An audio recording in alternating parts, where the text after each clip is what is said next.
نبی کریم علیہ الصلوۃ والتسلیم آپ کے ایک صحابی غلام ہیں، حضرت زید بن حارثہ رضی اللہ تعالیٰ عنہ ان کا نام ہے۔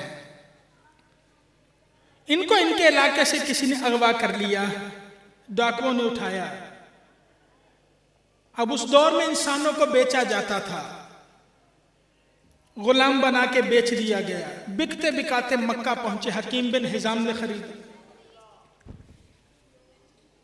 خدمت گزار بچہ ہے، اپنی پھوپھی حضرت خدیجہ الکبریٰ رضی اللہ تعالی عنہا کو تحفے میں دے دیا۔ نبی کریم کا حضرت سیدہ خدیجہ سے نکاح ہوا۔ سیدہ خدیجہ نے یہ غلام سرکار کی بارگاہ میں پیش کر دیا، آقا یہ آپ کی خدمت کرے گا۔ یہ سرکار کی خدمت میں رہے، خدمت کرتے رہے، وقت گزرتا رہا۔ ان کے علاقے کے کچھ لوگ تجارت کے لیے مکہ آئے۔ زید بن حارثہ کو دیکھا، پہچان لیا یہ حارثہ کا بیٹا زید ہے، کہا کچھ نہیں، گھر چلے گئے، واپس گئے۔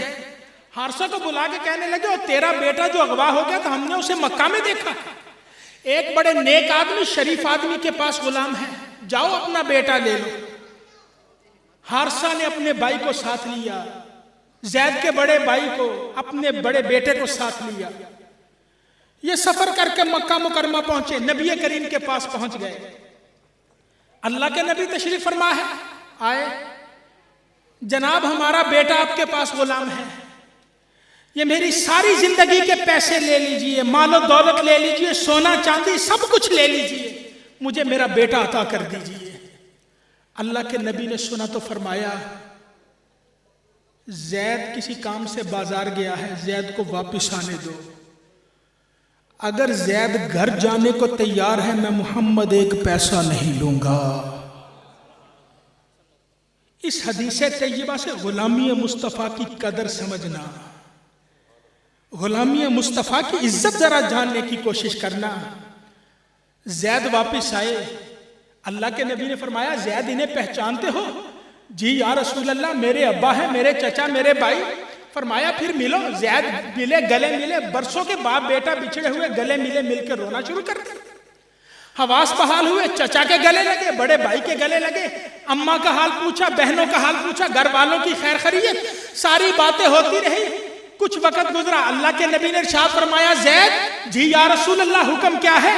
فرمایا تمہارے ابا، تمہارے چچا، تمہارے بھائی یہ پیسے لے کے آئے ہیں تمہیں لینے کے لیے، میں اللہ کا نبی خوشی سے اجازت دیتا ہوں، اور جانا چاہتے ہو تو چلے جاؤ، تمہیں روکنے والا کوئی نہیں۔ سرکار کی زبان سے یہ جملے سنے، باپ کا چہرہ خوشی سے کھل گیا، چچا کے چہرے پہ رونق آ گئی، بڑے بھائی کا چہرہ جگمگا اٹھا۔ اور کون ہے جو گھر کا کھانا چھوڑ کر پردیس میں رہنا چاہتا ہے، جو ماں باپ کا پیار چھوڑ کر، گھر کے لاڈ چھوڑ کر کسی کی غلامی میں رہنے کو کون تیار ہے؟ زید کے کانوں میں یہ بات پڑی، زید نے ایک نظر اٹھا کے اپنے ابا کو دیکھا، چچا کو دیکھا، بھائی کو دیکھا، باپ کی شفقت نظر آئی، چچا کا پیار نظر آیا، بڑے بھائی کی محبت نظر آئی، انہیں اپنی اماں بھی یاد آئی، اپنی بہنیں بھی یاد آئی، اپنے گھر والے بھی یاد آئے۔ زید نے ایک نگاہ اٹھا کے رخ محمد مصطفیٰ کو دیکھا، فتوحا کے چہرے کو دیکھا، اس سراج المنیرہ کو دیکھا، اس چودھویں کے چاند کو دیکھا، اور زید گویا آگے بڑھے، زید کی آنکھوں میں آنسو آگے، زید آگے بڑھ کے کہنے لگے آقا تیرے ٹکڑوں پہ بنے زہر کی ٹھوکر پہ نہ ڈال، اور جن کی آنکھوں کہا چھوڑ کے صدقہ دے رہا آقا آپ کی غلامی کی خاطر ایک آزادی تو کیا اللہ کی قسم میرے پاس ہزاروں آزادیاں ہو آپ کی غلامی پہ قربان کرنے کے لیے تیار نظر آتا چلا جا رہا۔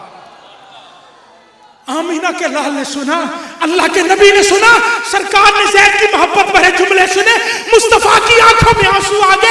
ایمان والے کبھی تو بھی نبی سے محبت کر کے دیکھ رہی، اور تیری خاطر بھی نبی کی آنکھوں میں آنسو آنے کے لیے تیار ہے، اور تو بھی کبھی پیار تو کر کے دیکھ رہی، وہ لجپال نبی تجھ پر بھی کرم کرنے کے لیے تیار ہے۔ سرکار کی آنکھوں میں آنسو آئے، اللہ کے نبی آگے بڑھے، زید کو سینے سے لگایا، فرمایا زید آج کے بعد تو حارثہ کا بیٹا نہیں، میں محمد تجھے اپنا بیٹا بنا رہا۔